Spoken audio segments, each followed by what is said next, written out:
dignitaries on the dais, and erudite scholars who are attending this National Media Convention, 7th National Media Convention.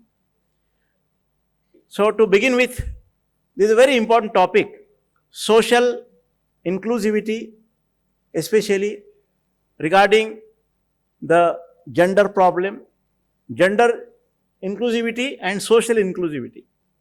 Policy programs, planned actions for enhancing all these processes. India is a land of inconsistencies. Manu, who wrote Manusmriti in the period of Shungas,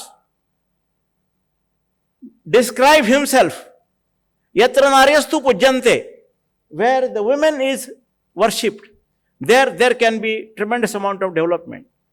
Again he writes, Na stri swatantrya marhati, because during her early period, she is brought up under father, later on, till the last days, she is looked after by her son.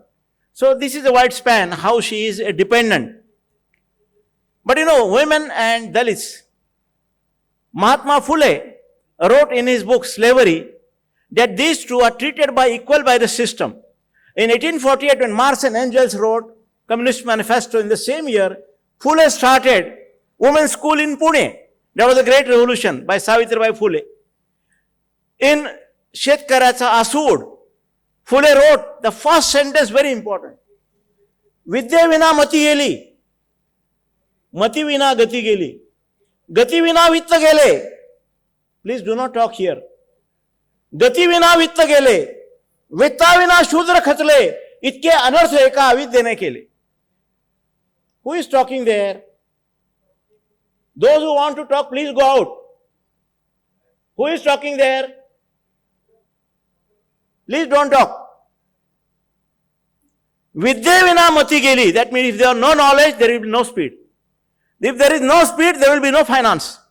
So the entire knowledge cycle is based on knowledge. If you do not have education, you will not flourish. Inclusivity is not possible. After 9 years efforts of Government of India, the Prime Minister Narendra Modi, Beti Bachao, Beti Padhao, in 2020-21, for the first time, 14% of the women's education has enhanced. 14.9% women's education has been enhanced in the country from primary level to higher education level.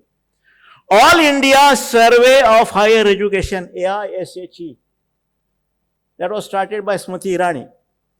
Every institution was made compulsory to fill the data. Afterwards, slowly, every year 4%, 0.4%, 0.4%, it's a slow rise. So, what I mean to say, education is very core, very basis for enhancing inclusivity. Gender is a very basic root cause, because if there is gender injustice, society can never progress. Dr. B.R. Ambedkar, Selected Writings and Speeches, Volume 4.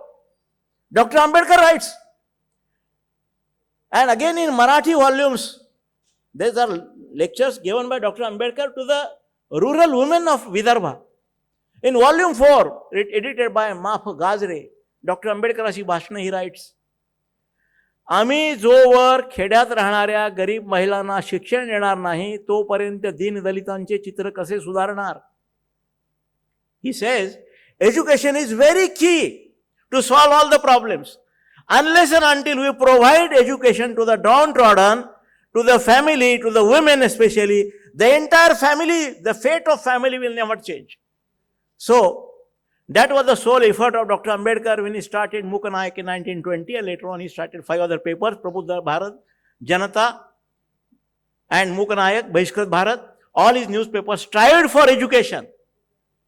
The similarity between Phule and Ambedkar is that both of them were struggling for education, mass education. That's why the Constitution guaranteed for universalization of primary education. A reservation for women, a reservation for downtrodden. That is a constitutional provision, and which is a base of the inclusiveness. Gender inclusivity social inclusiveness is possible only on the basis of the constitutional provision. What I think, Mandal Commission is a one step ahead because it has given inclusivity for the other backward classes. So, those who are exploited, those who are in the downtrodden, those who are marginalized, they require a proper share in development process, and that is the inclusiveness. That inclusiveness has been defined politically in distinct manners. Some people say also it is samarasata.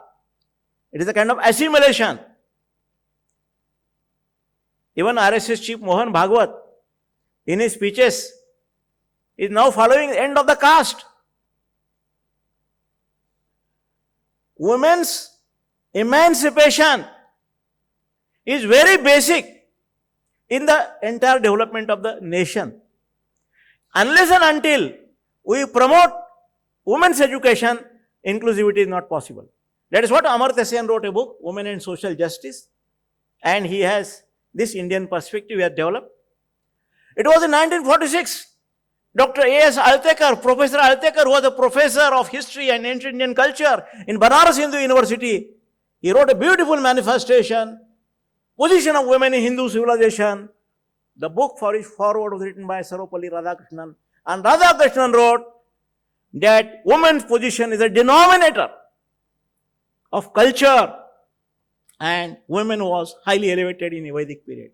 Gargi, Maitreyi, Lopamudra were able to compete with Agastya and other all learned people. So, this in the Rigvedic times, Maharshi Dayananda has written, woman was given right to Upanan. But how we missed the bus of progress in the medieval period, after the 11th century.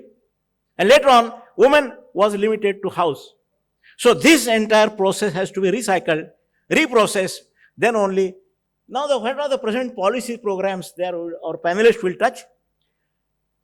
One side, women's education, the other way, political reservation. The same formulation Dr. Ambedkar adopted. The weaker should be given a political participation. If they are given political participation, then there will be a social participation. So, Matra Shakti Vandana bill has been revolutionized. The women's reservation would be a great social revolution in India, economic revolution in India. Forget all aside right, left differences. But if we take the cause of women's upliftment, social justice, economic development, then only India can become a superpower, and transforming India into a $5 trillion economy. The dream can be cherished within the 5 years if we rapidly involve, participate, and accelerate women's development. With this introduction, I will request now the panelists to take over.